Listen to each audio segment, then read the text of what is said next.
would you like to share a little bit about yourself, how you got to this weird, wild journey of becoming Renee Funk, an all-star rock star at open houses?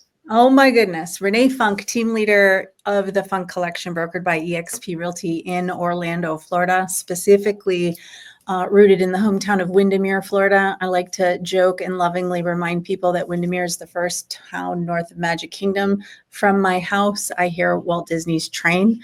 Proud eXp Realty team leader for almost 8 years. And a real estate agent for many years. I worked together with my favorite agent, Jeffrey G. Funk. He's my husband, and we've worked together over 20 years. How did I land on a passion of open houses? Like many things in the real estate industry, we can find ourselves in a room of real estate agents that may be naysayers to if a lead generation opportunity works or not. And certainly, Brian, you and I could probably throw a dart in a lot of different directions and find an agent that will tell other agents open houses don't work. Yeah, they're for newbies. Right. However, when open houses with some thoughtful thought and attention to detail, and what I call work before the work are done, open houses can absolutely change the trajectory of an agent's business. And in most cases, with very little money that would need to be spent, right? It's sweat equity, time equity, but not necessarily going out to have to buy leads and do other things in our business that cost us money. Yeah, well said. Well, let me start then with, fix that camera. Let me start then with just a simple question, but maybe complex. What's your goal of doing an open house? Are you doing it to appease the seller? Is it part of your broader geographic farm domination strategy? What are you trying to do when you do an open house?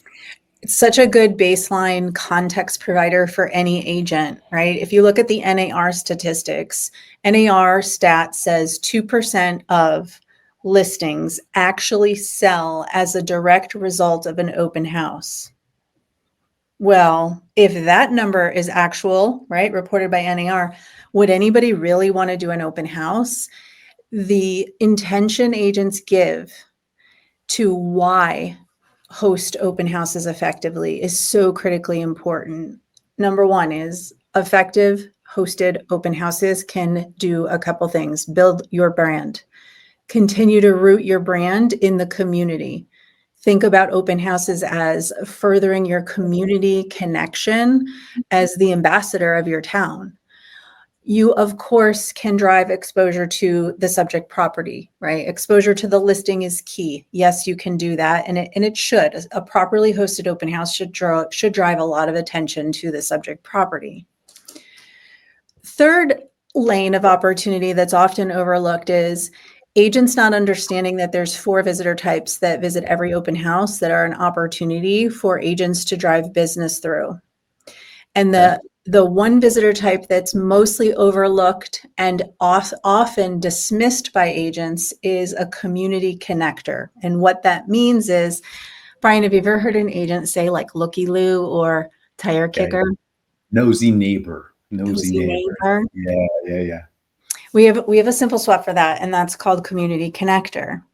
There's a specific approach that agents who host open houses effectively can take to recognize who the community connectors are that are visiting and to earn and build a stronger relationship, which helps agents build their database and gain more business. There you go. Well, so then can we talk process? And I'm going to do exactly what you tell me to do at our next open house. So I'm going to slow you down and I'm going to ask a lot of detailed questions. Apologies in advance. So first off, are we holding our listing open or are we holding somebody else's listings open? The answer is yes. If you're a listing agent and you're wanting to continue to grow and scale your business and you're at that phase of your business, by all means, host open houses. Just do them with intention and understand who you're seeking to serve and who you're seeking to draw in to the open house. If you're an agent, maybe you're a new agent, maybe you're a rising up agent, you've had your license a couple years and you're still gaining your footing to truly building your database. Host on behalf of other agents. The answer is yes. Differences are you may approach the way you facilitate an open house a little bit differently if you're a host on behalf of, as Mm. compared to the listing agent hosting for your own listing. Now, either as an agent asking another agent, or you may have had agents ask you, what's the right approach to go ask another agent about holding their house open? Mm. So you're an agent who is seeking to host for other agents. Number Yeah. one is take a moment to slow the process down to speed up the outcome. Take a moment to get yourself collected with the value proposition you'll provide the listing agent, so the listing agent can be confident that the house will be held open as an open house appropriately. And what do I mean by that? Make sure you have your signs in order. Make sure that you have examples that you will show the listing agent, I do the following marketing, and list out some of the ways that you do marketing. Show the agent that you have some thoughtful thought to sign placement optimization, right? The number of signs, thinking about all the things that you do differently as a prospective host will not only increase the confidence level that listing agent has to partner with you, but also position the listing agent in a huge win opportunity so that their seller can say, wow, your entire team at eXp Realty really knocked it out of the park. If you're a host agent, think of yourself, even if in that moment, as a team member, all with a common goal: gain exposure to the brand, drive traffic to the listing, and continue to grow your database. Okay. Now, so once we have a listing ours or somebody else's to host open, how far back are we starting? Is this a couple of days, a week, 2 weeks? I love this question, Brian. Oh my goodness.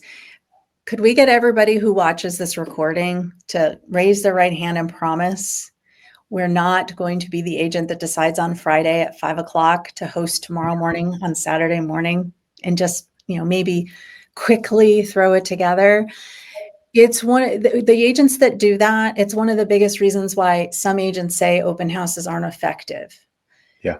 Giving yourself the time to initiate the marketing process, if you're hosting on a Saturday, around that Tuesday mark is critical.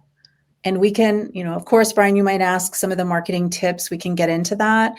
Agents often decide at the last minute. I've had agents reach out on the morning of and say, hey, I'm going to throw together an open house. Are there some strategies to be able to pull that off? Yes. Is that the overall best strategy to approach to gain maximum exposure?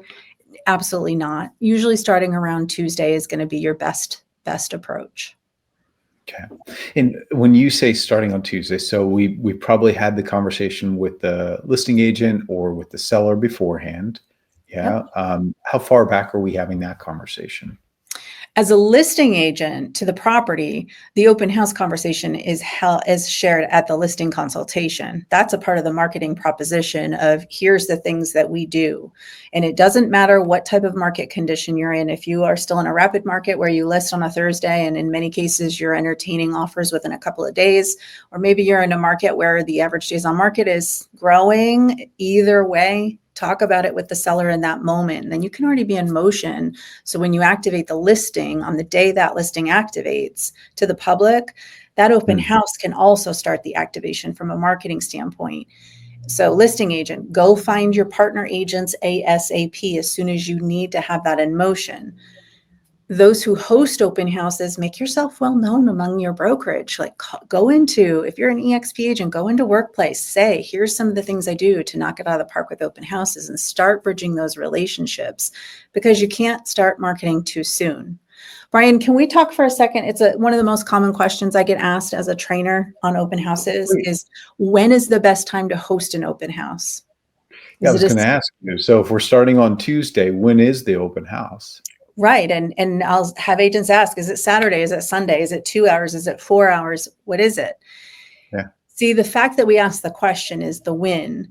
Open houses traditionally in the industry are thought to be on weekends. And so as a broad paint stroke, we can be rest assured weekend traffic can be ideal. However, important for agents to think outside of the box. The location to the subject property is what is key. So here's an example. I'm in Windermere, Florida. Yeah. Beautiful downtown area. Every Friday, there's a farmer's market during the day, Friday, from around 11 till about 3 in the afternoon. Now, when there's a downtown Windermere listing, might it behoove us as a listing agent to strategize on that traffic pattern and say, you know what? There's a massive high demand farmers market that goes on Friday. Where permitted, check your local regulations for signs and all the things. Just imagine we host the open house on a Friday in the middle of the day to maximize the exposure and gain that foot traffic. I encourage agents to think, what other traffic patterns should we be considering before we just assume Saturday from 11 to 3 is the best time? One more example on that is if you have food truck Fridays or you have an event at night, maybe the property, again, I'm in Orlando, the property may have a beautiful fireworks view of Walt Disney World. Yeah. Would it be possible we strategize on, hey, let's host an open house and invite the neighborhood to see the awesomeness that exists during a different time period? Nudge here is, don't just fall suit Saturday and Sunday. Think specifically to the lifestyle that the next owner will acquire by being in this home, and maximize any traffic patterns that might exist around the property. Okay. Now, in the absence of those types of things, and there's probably quite a bit of those, more than most people might think around a particular neighborhood, especially. But in the absence of those, when would you be hosting it? And is it just one day out of that weekend? It depends on the agent and the seller. Is traditionally in the industry, we know Saturdays and Sundays midday can be a great day. And if you have a seller as a listing agent that will allow you to host it, if you go live on Thursdays, for example, many listing agents have a certain day they go live, they activate a listing. Here in Orlando, we activate on Thursdays. It could be a really good strategy from a marketing standpoint. Activate Thursday, pre-plan out Saturday and Sunday open houses, drive traffic for the weekend, and position the seller with the most optimum exposure for that entire weekend. The answer lies more in what's the true goal from the agent. Is it the listing agent hosting it? And I know that we want to say always do Saturday and Sundays, though more times than not, you can also dig into traffic patterns. I'll encourage you to even think about where bus stops are, where, is there traffic during school pickup? Things of that nature make such a difference. One other piece, and I call this an open house scheduling pro tip. Okay. When you have a vacant listing, so you have a seller, they've already vacated the property. As a listing agent, it never hurts to ask that seller, would you be open-minded to leaving on the Wi-Fi? Now, you might ask, what does that have to do with an open house? One of the best strategies agents have done for a number of years when the seller will leave that Wi-Fi on is host an open house every single day. Treat it like your remote office. Host it open as many days as you can, right? And just keep it going. I've heard other things. If you don't have Wi-Fi on, no big deal. Use your hotspot. Just think of it as, this is the office I'm going to go to every day. Hold it open, make sure it's in the MLS so it's syndicating out, and turn that into a great opportunity for you to be present every single day. Final thoughts. What didn't I ask you about an open house that's really important for an agent to understand to make it the most impactful, effective form of lead generation that they can? You and I haven't gone into the post open house strategies, and it is where most agents really have the wheels fall off the bus. The day of the open house, it's critical for agents to have the intention and set the time block. If your open house is on Sunday, set the time block for Monday morning. Give yourself 20 minutes and title that calendar event as open house follow-up. Give yourself the gift to say, I committed to do all the work that led to a successful open house. I'm going to commit to compound my efforts and be thoughtful that I will follow through. The number of times that I've talked to agents throughout the industry and they say, I hosted an open house, and I say, fantastic. How many visitors? 27. How many people in your database? 2. Where were the other 25? Oh, they weren't buying. Yeah. Okay. Of the 2, Did you have a conversation with them on Monday morning from the open house on Sunday? No, I'll call them in a week. Okay, don't worry. Another agent will call them. If you're not calling them, don't worry. They'll be on a portal and 55,000 agents will call them. Give yourself the time to time block that. Morning of the open house, go into the next day and say, here's my 20 minutes. I'm committing to myself and my family to compound the effort it took to create the open house, to do the calls, to send the text messages, to make sure you've crossed T's, dotted I's, sent market updates, send new listings that hit the market, send items of value. There's a whole hour and a half training class I do on post open house, Brian. We can talk about that another day. It is critical to not miss what happens after the open house to compound efforts. I love that. Thank you for doing this. I really appreciate Absolutely. it.